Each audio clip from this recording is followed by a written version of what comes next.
Hello friends, नमस्कार। Welcome to my channel Shanti peace of mind. दोस्तों, आज बृहस्पतिवार का व्रत की कथा और व्रत की विधि मैं आपको बताने वाली हूँ। इस दिन बृहस्पतेश्वर रूपी भगवान विष्णु जी की पूजा होती है। यह व्रत सुख और वैभव के लिए किया जाता है दोस्तों। और पूजा की विधि इस प्रकार है कि इस दिन एक समय ही भोजन करना चाहिए 24 घंटे में, और पीले वस्त्र धारण करने चाहिए। पीले पुष्पों को धारण करें, पीले पुष्पों से पूजा करें। भोजन भी चने की दाल का होना चाहिए। नमक नहीं खाना है इस दिन पुरुषों को बाल और दाढ़ी नहीं बनवानी चाहिए। पीले रंग का फूल भगवान को अर्पित करें। चने की दाल भी अर्पित करें। पीले कपड़े, पीले चंदन से भगवान जी की पूजा करनी चाहिए। पूजन के पश्चात कथा सुननी चाहिए। इस व्रत को करने से बृहस्पति जी अति प्रसन्न होते हैं तथा धन, अन्न और विद्या व रूपवान पत्नी का लाभ होता है। स्त्रियों के लिए यह व्रत अति आवश्यक है। इस व्रत में केले का पूजन होता है। दोस्तों, चलो कथा सुनते हैं। कथा। एक गांव में एक साहूकार रहता था, जिसके घर में अन्न, वस्त्र और धन किसी प्रकार की कोई कमी नहीं थी, परंतु उसकी स्त्री बहुत ही कृपण थी। किसी भी भिक्षार्थी को कुछ नहीं देती थी। सारे दिन घर में कामकाज में लगी रहती। एक समय एक साधु महात्मा बृहस्पतिवार के दिन उसके द्वार पर आए और भिक्षा की याचना की। स्त्री उस समय घर के आंगन को लीप रही थी।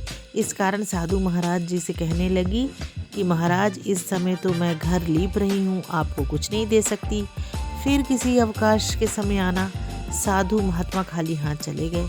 कुछ दिन के पश्चात वही साधु महाराज आए और उसी तरह उन्होंने भिक्षा मांगी। साहूकारनी ने उस समय लड़के को खाना खिला रही थी और कहने लगी, महाराज, मैं क्या करूं, अवकाश नहीं है, इसीलिए आपको भिक्षा नहीं दे सकती।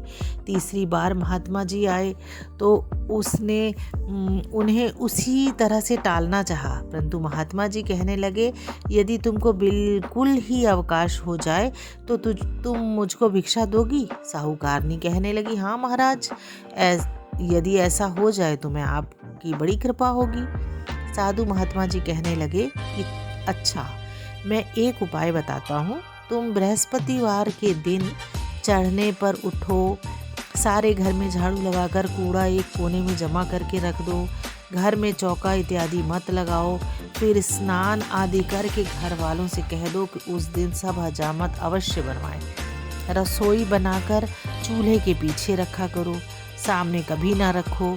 सायंकाल को अंधेरा होने के बाद दीपक जलाया करो तथा बृहस्पतिवार को पीले वस्त्र मत धारण करो। ना पीला रंग की कोई चीज़ का भोजन करो।